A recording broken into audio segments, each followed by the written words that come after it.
यह बात काफी पुरानी है। रामगढ़ नाम का एक गांव था। वह गांव काफी सुंदर था। उस गांव के बाहर से मुख्य मार्ग गुजरता था। मार्ग के साथ ही एक विशाल पेड़ था। उस पेड़ पर बड़े ही मनमोहक फल लगते थे। फल ऐसे दिखते थे जैसे मीठे रस के भरे कटोरे हों। उन्हें देखते ही खाने को मन ललचाने लगता। वे फल खाने में भी मीठे थे, पर वे फल जहरीले थे। उनको खाने वाला तुरंत ही बेहोश हो जाता था। इसलिए गांव के लोग उस पेड़ के निकट भी नहीं आते थे। उस गांव में चिंटू नाम का एक लड़का था। वह बहुत शरारती था। वह उस पेड़ के पास जाता था और फल खाकर बेहोश हुए इंसान को लूटता था। होश आने के बाद वह इंसान का दिमाग पागलों की तरह हो जाता था। वह अपना होश खो बैठता था। चिंटू इसी बात का फायदा उठाकर लोगों का सामान चुरा लेता था। फिर चिंटू वहां से भाग जाता था। एक दिन उसी मार्ग से एक व्यापारी अपने साथी के साथ गाड़ी से गुजर रहा था। तभी उसके साथी ने फलों से लदे पेड़ को देखा तो उछल पड़ा। चिंटू भी आकर वहां छिपकर बैठ गया। वो उनको अपना अगला शिकार समझकर छिपकर उनकी बात सुनने लगा। देखो दोस्त, ये कितने रसीले फल है। वो तो है, लेकिन ये पेड़ गांव से इतना नजदीक होने पर भी इतना भरा है। गांव वाले इसको बेचकर अच्छा मुनाफा कमा सकते हैं, फिर भी ये पेड़ फल से भरा हुआ है। मुझे तो कुछ गड़बड़ लग रही है। लेकिन हम इसका पता कैसे लगाएंगे? लगा सकते हैं, एक तरीका है। जाओ, वहां से एक फल तोड़कर लाओ। हम इसको शहर जाके टेस्ट करेंगे। हाँ, यही सही रहेगा।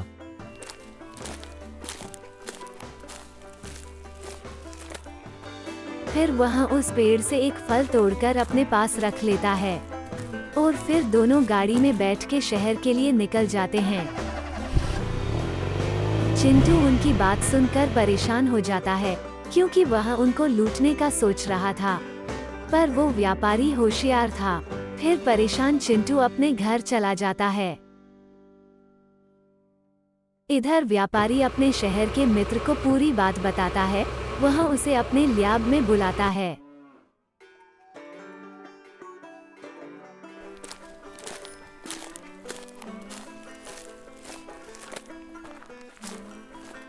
वहां पहुंचकर व्यापारी उसे वो फल देता है। फिर वो टेस्ट के रिजल्ट का वेट करता है। वहीं पर टेबल पर बैठ जाता है। कुछ देर बाद वो उसका मित्र रिजल्ट देखकर चौंक जाता है, क्योंकि रिजल्ट में वो फल जहरीला पाया जाता है। यह बात वो व्यापारी को भी बताता है। वह व्यापारी उसे धन्यवाद कह के जल्दी से वहां से निकल जाता है।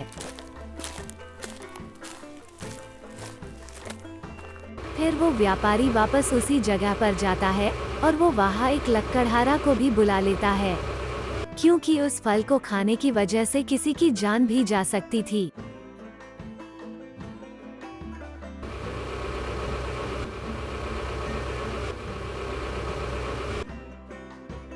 उस पेड़ को काट डालो और उसके फल बाजू में निकाल के रख दो।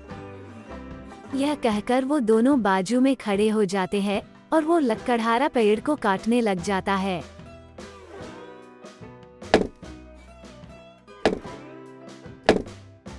फिर वह लकड़हारा पेड़ को काटकर लकड़ी और फल दोनों को बराबर छांट के रखता है।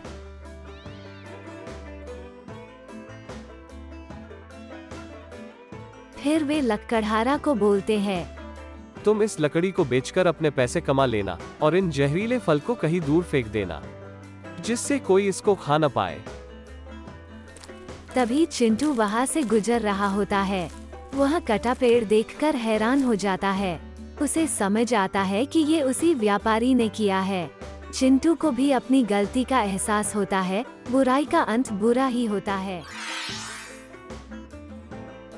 दोस्तों, अगर आपको हमारी वीडियो अच्छी लगी तो वीडियो लाइक और कमेंट करें। और ऐसे ही नए नए वीडियोस देखने के लिए चैनल को सब्सक्राइब करना ना भूलें।